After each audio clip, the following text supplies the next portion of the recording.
Hello everyone, maths मंत्रा में आपका स्वागत है। आज हम standard 8 chapter number 11 direct and inverse proportion की क्वेश्चन नंबर 5 से स्टार्ट करेंगे। क्वेश्चन नंबर 5 में है an electric poles 4 metre 80 centimetre height का है। Electric pole cast a shadow of 1 metre 20 centimetre. Find the height of, क्या निकालना है, find the height of a second pole की हाइट निकालनी है। फर्स्ट पोल की हमें हाइट भी गिवन है और शेडो भी गिवन है।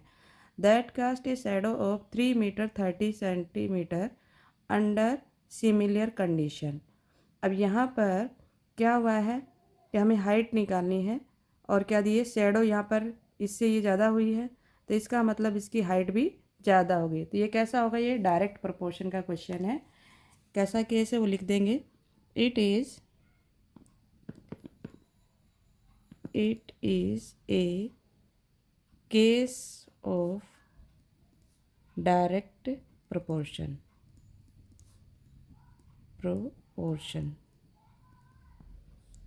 यहाँ पे क्या गिवन है, x1 गिवन है। इसको डेसिमल फॉर्म में लिख लेंगे, मीटर में कन्वर्ट कर देंगे। 1 मीटर में 100 सेंटीमीटर, तो 80/100 लिखेंगे तो हमारा क्या आ जाएगा, 0.80। तो ये हो जाएगा, 4 से प्लस करें तो 4.80 मीटर। y1 हो जाएगा हमारा 1.20 मीटर। y2 गिवन है और हमें x2 निकालना है। y2 कितना गिवन है, 3.30 मीटर, और x2 हमें निकालना है क्योंकि हमें हाइट नहीं मालूम। ये हमने हाइट लिखा है, ये शैडो लिखी है, यहाँ पे हमने शैडो लिख दिया, इधर ये हाइट। आप चाहो तो x1 के नीचे x2 लिख सकते हो।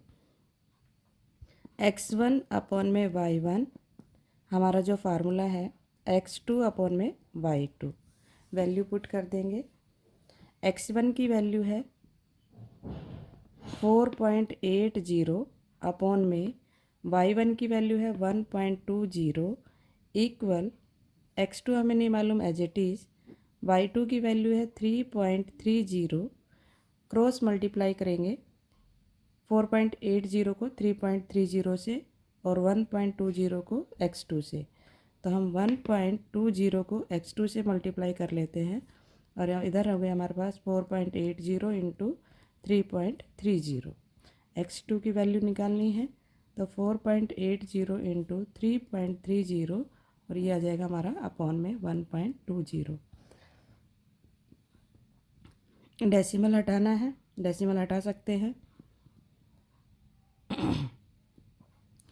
तो ये हो गया x2 इक्वल, इसका डेसिमल हटाएंगे तो अपॉन में आएगा, इसका भी डेसिमल हटाएंगे तो अपॉन में आएगा, और इसका डेसिमल हटाएंगे तो ऊपर आएगा। नीचे कितना आ गया, 100 इंटू 100 इंटू 120, क्योंकि इसका डेसिमल हटाया 100 आया, इसका हटाया तो 100 आया, और ये 120 था। अब क्या कैंसिल हो रहा है, 100 से हमारा 100 कैंसिल हो गया, और क्या कैंसिल कर सकते हैं हम, ये जीरो से ये जीरो कैंसिल कर दिया, ये जीरो से मैंने ये जीरो कैंसिल कर दिया। अब क्या है, अब 12 के टेबल में 12 1 जा 12 4 जा 48 होता है। इन दोनों को मल्टीप्लाई कर देते हैं तो ये आएगा हमारा 132 अपॉन में 10। डेसिमल फॉर्म में लिख देंगे, 10 में 1 0 तो 1 डिजिट छोड़कर डेसिमल लगा देंगे, 13.2 मीटर। ये इसकी हाइट हो जाएगी, किसकी, सेकंड पोल की। इस तरीके से हम इसको सॉल्व करेंगे। एक लाइन लिख देना, hence the height of second pole is 13.2 metre. Space कम होने के कारण थोड़ा सा नीचे जा रहा है, आप थोड़ा छोटे छोटे लिखेंगे तो हो जाएगा यहीं पर ही। नेक्स्ट क्वेश्चन देखेंगे। नेक्स्ट है, suppose 2 kg of mustard contain 4 into 10 की पावर 8 सीड्स। 2 kg मस्टर्ड में कितने के सीड्स हैं, 4 इंटू 10 की पावर 8 सीड्स होते हैं ना, मस्टर्ड सीड देखे होंगे आप लोगों ने। राई के दाने। How many mustard seeds are there in 3.5 kg of mustards. तो 3.5 kg में कितने मस्टर्ड सीड होंगे ये पॉइंट आउट करना है। मस्टर्ड सीड तो 2 kg में इतने 4 × 10⁸ है, तो 3.5 में ज़्यादा होंगे कम, ज़्यादा होंगे तो ज़्यादा है, मतलब ये इससे इंक्रीज़ हुआ है तो इसका जो इसके जो सीड्स है तो वो भी उससे इंक्रीज़ होंगे। तो हमारा क्या हो रहा है, डायरेक्ट प्रोपोर्शन। डायरेक्ट प्रोपोर्शन में क्या होता है कि बोथ साइड्स आर इंक्रीज या डिक्रीज। तो यहाँ पे इंक्रीज हो रहा है तो मीन्स ये डायरेक्ट प्रोपोर्शन है। It is a case of direct proportion.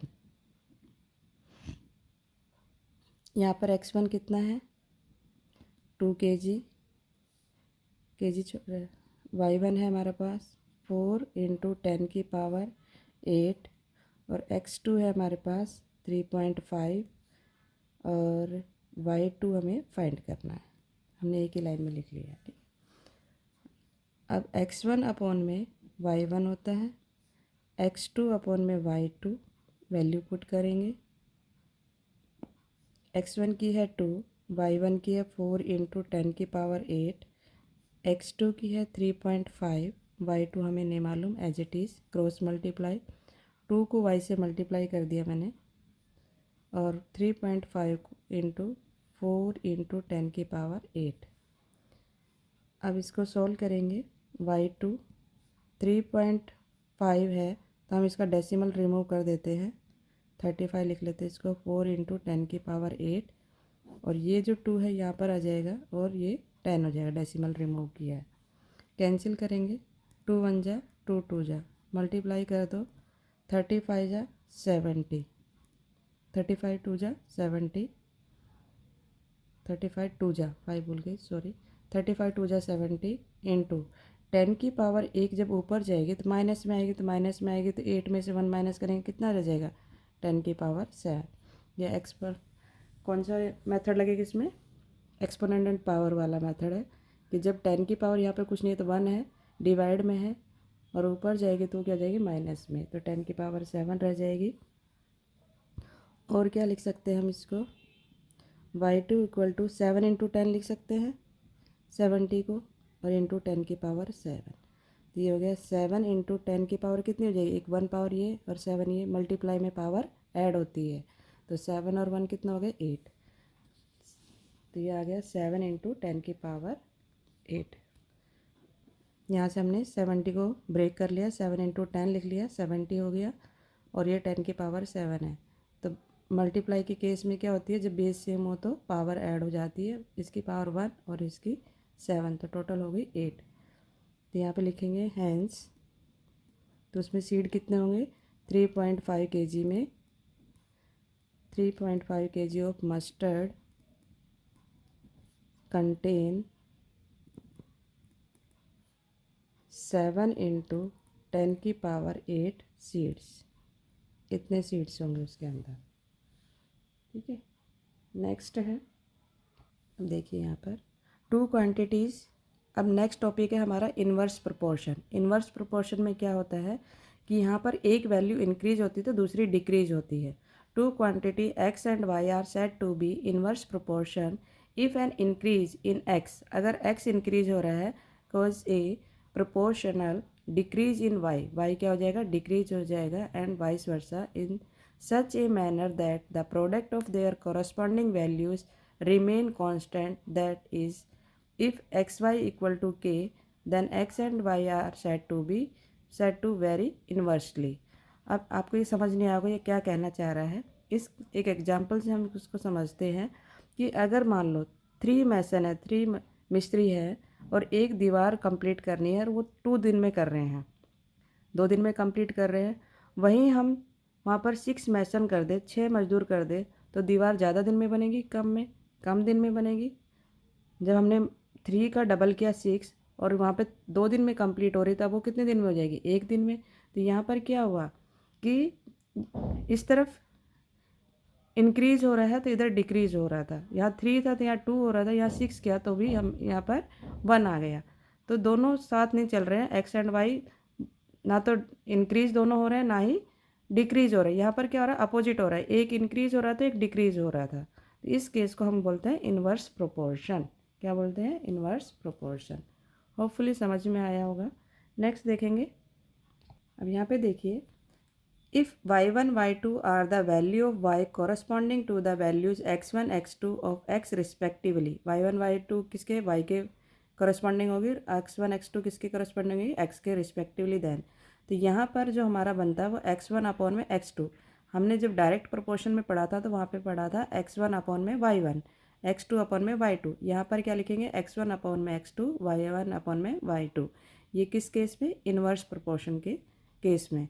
When two quantity x and y are inverse proportion, they are also written as x, ये proportional का साइन है जो इस तरीके से दिख रहा है आपको, x proportional to y, y 1 upon y। अब इसके कुछ क्वेश्चंस देखेंगे। Example of practical application of inverse proportion, to find out the number of people required to finish a job in the given time। अगर कोई time दिया है उसमें हमें क्या फाइंड करना है, नंबर ऑफ़ पीपल्स। तो जब कोई काम कर रहे 10 लोग 2 दिन में, तो अगर हम पीपल्स की क्वांटिटी बढ़ा देंगे तो वो काम कम दिन में ख़त्म हो जाएगा। To find out the speed required to cover a particular distance in given time, अगर वैसे ही हम स्पीड बढ़ा देंगे तो वो कम समय में हम उस डिस्टेंस को कवर कर सकते हैं।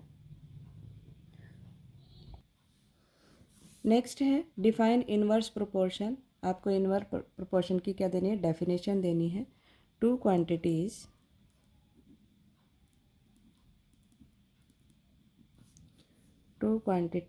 x and y are said to be in inverse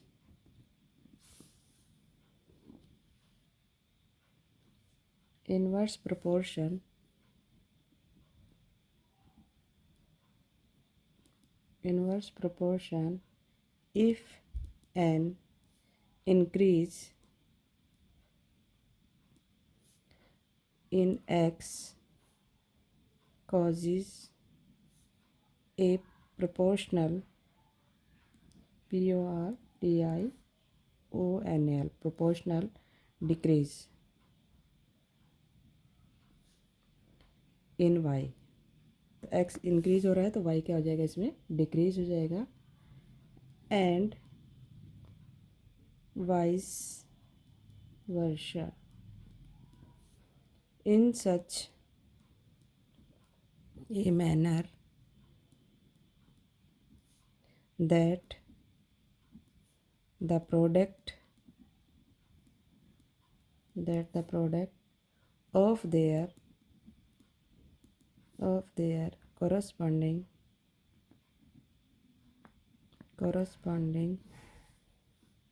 values remains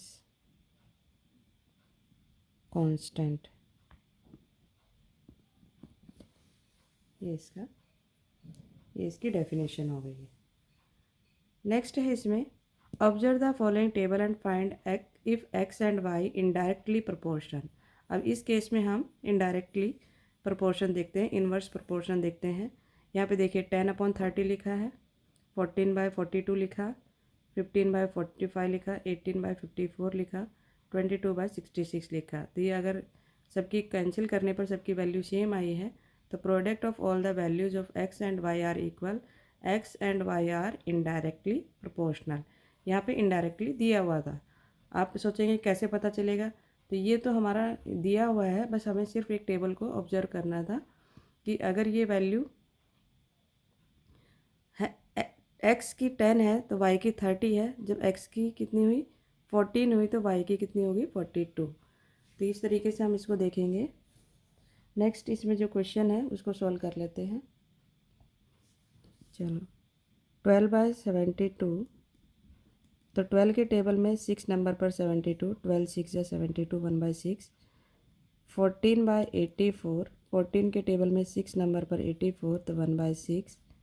15/90, 15 के टेबल में 6 नंबर पर 90, 1/6।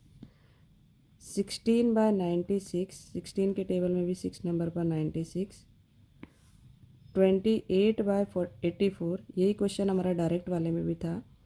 इसको हम कैंसिल करेंगे तो ये हमारा 3 से कैंसिल हो रहा है, तो 1/3। तो क्या ये प्रोडक्ट सेम आए हैं? नहीं। Product of all the values of x and y are not equal नहीं है। तो इस केस में कैसा हो गया? ये हमारा प्रोपोर्शन नहीं है, indirect. Therefore x and y are not indirectly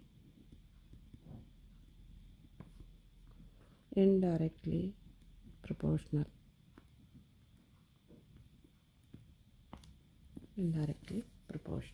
ठीक है। तो आज के लिए इतना ही। नेक्स्ट क्वेश्चन हम नेक्स्ट वीडियो में देखेंगे। अगर आपको वीडियो अच्छी लगी हो तो लाइक, शेयर एंड सब्सक्राइब करना ना भूलें। Thank you.